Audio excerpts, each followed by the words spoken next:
ایک لباس آپ اور پہنیں گے، وہ لباس آپ خود نہیں پہنیں گے، آپ کو پہنایا جائے گا۔ لباس کا نام کیا ہے؟ کفن۔ اور کفن کے مسائل صرف 2-3 باتیں بیان کر دوں کہ کفن اور عام لباس میں کیا فرق ہے۔ میں اپنی مثال دیتا ہوں آپ کو۔ میرا یہ لباس بن جاتا ہے 7 میٹر کے اندر، کفن کا کپڑا ہے 18 گز۔ جب مجھے کفن پہنایا جائے گا تو 22 میٹر کپڑا لگے گا میرے اوپر۔ مردہ بڑا مہنگا ہے، سوچئے گا۔ اس میں 3 کپڑے واجب ہیں۔ میں پھر ایک بات آپ کی خدمت میں عرض کروں کہ آپ پردیس میں رہتے ہیں اور خدا نہ کرے کبھی ایسا وقت آپ پہ پڑے کہ آپ کسی میت کو کفنانے کے ذمہ دار قرار پائیں اور آپ اکیلے ہوں باقی تمام افراد میں جن کو یہ کام کرنا ہو، اور اس وقت آپ کے علم میں نہ ہو کہ یہ کفنایا جاتا کیسے۔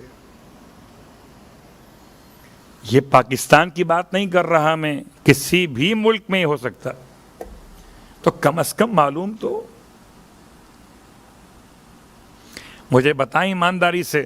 صبح آفس جانا ہے تو رات کو اپنا سوٹ ریڈی کر لیتے ہیں نا، کہ کہاں رکھا ہے وہ جو کوٹ پہننا ہے، وہ کہاں ہے گلے کی ٹائی، اور کہاں ہے باقی تمام اس کے لوازمات، پیسز، 3 پیس پہننا ہے تو کہاں رکھے ہوئے، سب چیک کر لیتے۔ استری ہے کہ نہیں ہے، اس کو ہینگ کیا ہے کہ نہیں کیا، کفن چیک کیا کبھی؟ کفن کہاں رکھا ہے؟ پاکستان میں۔ تو کیا فرشتہ بتا کر آئے گا جہاں آپ وہاں آپ کا کفن؟ گھبرائیے نہیں۔ اگر کفن ساتھ میں نہیں ہے تو شاید کچھ مشکلات ہوں گی، لیکن کفن ساتھ میں ہونے کا فائدہ کیا ہے؟ ساتھ میں ہونے کا فائدہ یہ کہ امام فرماتے ہیں جس کے پاس کفن رہتا ہے خدا اسے غافلین میں نہیں لکھتا ہے، غفلت کرنے والوں میں سے اس کا نام نکال دیا جاتا ہے۔ تو کفن گھر میں رکھیے برکت کے لیے، کفن گھر میں رکھیے اپنے آپ کو غافلین سے نکالنے کے لیے۔